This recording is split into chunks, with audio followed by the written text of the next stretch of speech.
Hello, Gormadizers. I don't know if you've noticed, but new space, new decorations. Yes, I have moved yet again. I'm really happy to be living on campus again. I've got some really lovely roommates, and for the first time in a long time, I really feel settled down. And I've just moved so much this year that knowing that I'm going to live here for the rest of the year is really, really nice and takes a lot of stress and worry off of my back. So you might be wondering why you're here today. And you're here today because I have scored on used books this month. It started out in the beginning of the month, and just the last couple of weeks, I've just been continually scoring on reasonably priced used books, and I'm very excited to share them with you all. So we're going to start off with the first of my awesome used books find, which I'm currently trying to get through. And this is Naked Lunch by William S. Burroughs. I've read a lot about the Naked Lunch. I've never actually read it. The closest I've gone to is a couple of excerpts and some of the literary collections I have in my Beat collection. Doesn't it look so pretty? And I've never read any of Burroughs' work before, so I'm powering through it. It's definitely not what I'm used to. I'm not quite sure how I feel about it yet. I'm hoping that as I continue reading, I will eventually figure out what my opinion is. But right now, the jury is still out on whether or not I like the book. Now, the next books in my selection, I ordered from Thrift Books. I've talked about Thrift Books before. I think I've done a Thrift Books video before. And I wanted to do a Thrift Books video for the books that I got, but ended up getting the packages at 2 different times. So I had started shooting, and as I was opening the package, realized that I didn't get the other book, and then the other book came 2 days later. So I'm super excited to show you the books in their glory. First off is Women of the Beat Generation by Brenda Knight.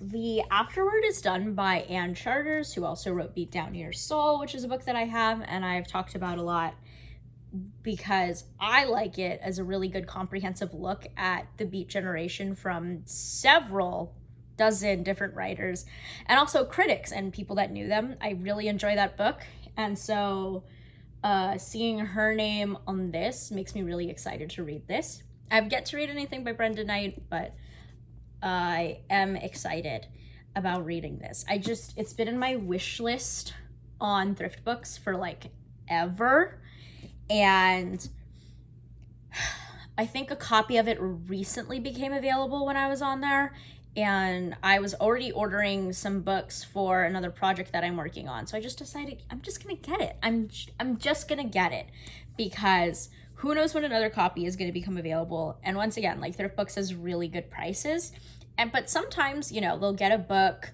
and it'll be $6 or $7 because of the condition that it's in.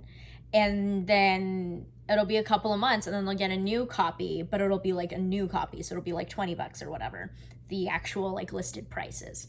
So I just jumped on the opportunity to get this and I can't wait to dive into it. I'm probably going to finish reading Naked Lunch and then I'm going to hop into this. Last of the Thrift Books is Scar Tissue by Anthony Kiedis. Anthony Kiedis is the lead singer of Red Hot Chili Peppers, and I don't know if I've mentioned this in previous videos, but I'm from California. And if you've listened to the Red Hot Chili Peppers, a lot of their music is about California, and they're from here. And I've listened to so much Red Hot Chili Peppers music by virtue of my parents, and also my wrestling coach used to play Red Hot Chili Peppers all the time. I'm really excited about this because I've heard really good things. And I've been listening to a lot of music history podcasts. And one of the podcasts that I listen to is called No Dogs in Space, and they talk a lot about books that they read to research for the series. and I've been wanting to read some of those books. They haven't done an episode on Red Hot Chili Peppers, but I figured I should get it because it was like, once again, it was like one of those super cheap books on Thrift Books, and I was like, I might as well. And especially because I got it for like, I think like $5 or $6, and I've seen this listed for in places as like 20, so I figured I might as well just get it for the cheap price now. And if I don't like it, I can always recommend it to someone. I know a lot of people who love books about music, so we'll see what happens. But I'm so excited to score that book, and I'm super excited to get to read it and to learn more about the Red Hot Chili Peppers, because I've been listening to their music since I was in diapers, and I don't actually know a lot about them as a band. Our next couple of books are an incredibly great find because, once again, I'm living on campus, and I went to the university library recently to hang out with a friend, and we've always had this like display. I think it's mostly either donated books or books that they're just taking out of circulation because nobody reads them. And you can buy paperbacks for $1 and hardbacks for $2. And every time I go and I look at it. It's kind of like honor system. There's just kind of like a slot for the money. And I always go and look to see what they have. And the last couple of times that I went before my school went virtual, the options were kind of iffy, but I figured, well, hey, maybe I can get one of these books and then I can go through and make it into like a blackout poem or something. But I went the other day and I was really shocked by the variety of books that they had, especially because they had so many poetry books. So first and foremost, I want to show off Black Acre by Monica Yoon. This is published by Grey Wolf Press. And Grey Wolf Press publishes some of my other favorite poets.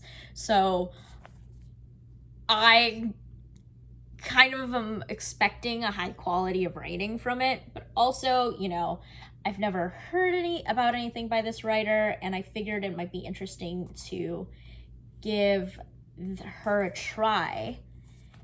Also, it's a really pretty book. Oh my gosh.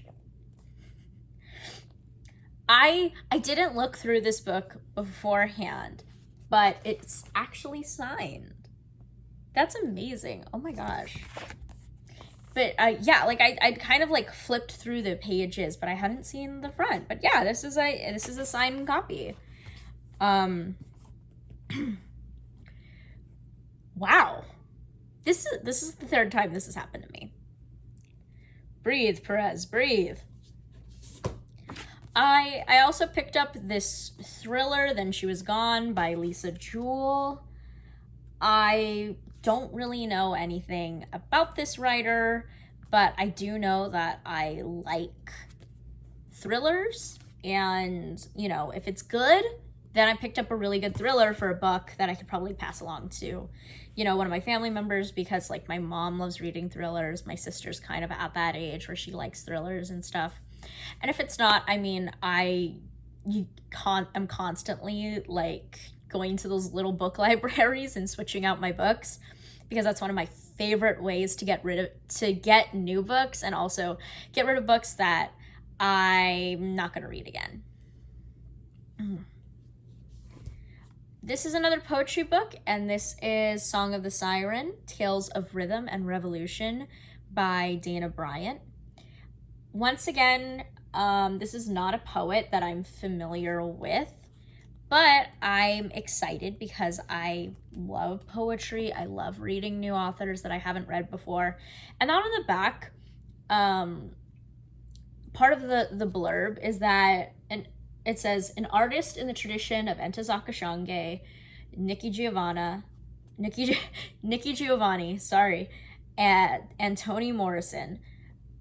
Dana Bryant is a woman who's not afraid what's on her mind. And immediately, like, I've talked about Ntozake Shange on here before and how much I love her work. And I'm also familiar with Toni Morrison's work in terms of, the level of quality and just the beautiful writing.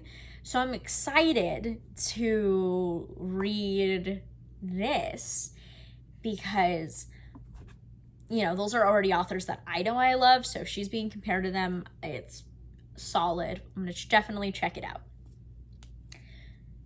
The last used book I picked up at the library is a hardback. So this was a fine $2. I seriously just slid like $5 in the slot and was like, I'm just going to get what I'm going to get. But this is The Trouble with Poetry and Other Poems by Billy Collins. And I love Billy Collins. You can't see because I have so much stuff like sitting behind me. But I actually have a couple of his other books. I've read his poetry for competition. I genuinely enjoy his writing. And he's also like a poet that I really look up to in terms of success. I admire his writing, and, you know, one day I would like to have that level of best-selling success and, you know, critical acclaim. I really do look up to him for that. And so once again, I have so many of his books that I was like, do I have this and just like a paperback? Do I have it with a different cover? Because, you know, that does happen sometimes. And so I went in to look for the publication date, and this is signed. So I already knew that this was signed when I was looking through it at the library, and I was freaking out because, once again, like, I really do look up to Billy Collins. So getting a copy of one of his books that he's signed, even if it's to Terry and I'm not a Terry, this is still really exciting for me, and I'm really happy to add this to my collection. But then on top of that, I, you know, right now on camera just found out that Blackacre is also signed by the author. So I had a really, really good book haul at the library the other day, and you bet your butts I will continue to go back. I don't know if I can vlog in there. I always feel really weird trying to like vlog in public spaces, but I will definitely go back and I will keep you all updated on the types of books that I find at my library, and also keep you all updated on, you know, the books. I can't wait to do some videos. I know that there was a like mid-year book tag that was going around that a lot of people were doing, talking about like their reads in like June. But I was just not able to film very much in June, so I didn't do that. And I'd also like taken a bit of a break from reading. So now that I'm reading more, I will have to start compiling my book of favorite. I'll have to start compiling my list of favorite books I've read this year. In the meantime, stay safe and stay hydrated. It's the end of summer here in Cali, and it is very, very warm. So make sure to drink lots of water and put on sunscreen. I've been doing that lately, and my skin has been thanking me. Have a great day.